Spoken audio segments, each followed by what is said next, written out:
Hey, what's going on, everybody? Quick update Saturday morning. I'll be home in about 2 hours once I leave out of here. And I'm at the truck stop in Tecumseh, Michigan. And there's the nice scenery that I parked so I can see the cornfields. And there's some corn growing. I could have, I guess I could have gotten me a couple of ears and had that for dinner last night. But what happened was I didn't make it home last night because I ran out of time. So, I stopped here. And anyway, what's going on is Thursday I delivered in Green Bay, Wisconsin, and they canceled they didn't cancel my next load, they moved it. They pushed it out until Saturday morning, the customer did. So, therefore, I had them take those two loads off me, the next load after that, and I rebooked a load to Northern Indiana, and I delivered that last night. And this is as far as I got, okay? So, I can't get this camera right, but I'll just leave it there. Steering wheel, who cares? But, anyway, so I had to stop her, before I could get to the house. And, that's just part of the game when you got the electronic logs anymore. That's how it works. So, I'll be there in about 2 hours. So anyway, when I was up in Green Bay, I met a nice young gentleman up there that, watched this channel, and Abdullahi, and he was a nice guy, and he's going to make it. He's going to buy a truck and come over to the IC Choice program. And, I talked to a lot of people over the last couple of days. Talked to Mark. He's deciding what he wants to do. Wants to get in the trucking business or not. I know he's out there in the golf course in Phoenix. He's going to rub it in, send me some pictures. I know you are, Mark. Don't send those pictures. All right, so, yeah, and he found out that I golfed, so, if I meet up with him, maybe we'll go golfing. But, I don't golf that well. I drive a truck. I'm just kidding. Anyway, talked to Dump Truck Bob again, talked to Gray Big. Those are some nice guys. Check out their YouTube channel. I talked to Julius and gave him a lot of helpful information. Let's see who else did I talk to. Man, it's so many people. Talked to Neil again. He's doing really well over here. It's easy, guys. That's what I'm saying.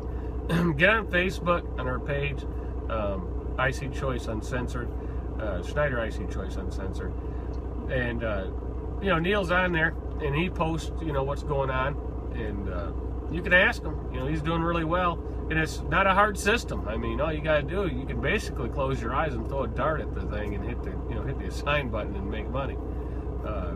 It's not that hard as long as you stay working.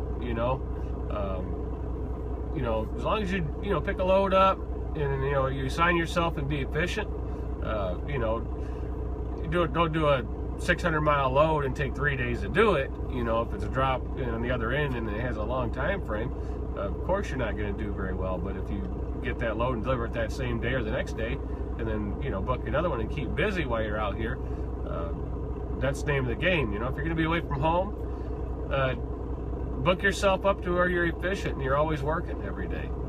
If you're going to sit around, you might as well sit around at home and enjoy life. Then another thing, I was talking to, a gentleman on some trucks, and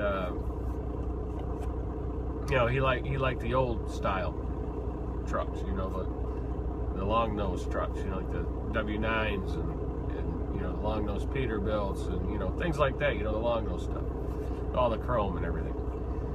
Well, those are nice trucks. I mean, I like them too, but when it comes down to business, they're not a very good truck for business because they're not efficient. And the name of the game is all about fuel. That's your most expensive cost in this business is fuel. And if you drive those 5.5 mile a gallon trucks, all you're doing is wasting money. You're throwing it right out the stack. And I would rather drive a new truck and spend the extra money on stuff at home. If you want nice, pretty toys, have them at home. A truck is it's a tool to provide you for your business to make you money. You know, so it doesn't matter what truck you have. They all make you the same money when it comes, you know, the load only pays a certain amount of money. So the older truck, the less fuel efficient truck cost you more, you know, on that load, because you're wasting it out the stack. So you can do the numbers, you can run the numbers, you can see it for yourself. You know, you can look at it as the fuel rises. You know, you're spending more money. For example, you know, when you look at the you know, your fuel surcharges and the fuel cost. You know, and for example, you know, when fuel was $4 a gallon and you're getting, you know, 55, 60 cents a mile fuel surcharge, you know, we'll say 60 cents a mile when it's $4 a gallon, and if you're getting 8 miles a gallon, that's $4.80. So that means you're making 80 cents every gallon you put in the tank, okay? Because they base it on 6 miles a gallon. So if you had that 5 mile per gallon truck and it was 60 cents, that's $3. It's costing you $1 a gallon, right? So if you had the more fuel efficient truck, you're making money. You're making 80 cents, you know, on the gallon. And if you have the old truck, you're paying, you know, $1 a gallon. So that's how it works. That's why it costs you more with the older truck with less fuel. So, you know, if you're gonna work, if you're gonna be out here and work, you know, 5 days a week or so, you might as well have the new truck, because it's gonna cost you probably less money in the overall end of every year because of the fuel savings. You're gonna be under warranty, so you're not gonna have the repair costs. It's just a much better business decision. And, you know, a lot of people disagree, but numbers don't lie. So if you run the numbers, you'll see. All right. So we're going to end it right there. I'm going to get ready and head home. And everybody else have a nice weekend. And be safe out there. And we'll see you.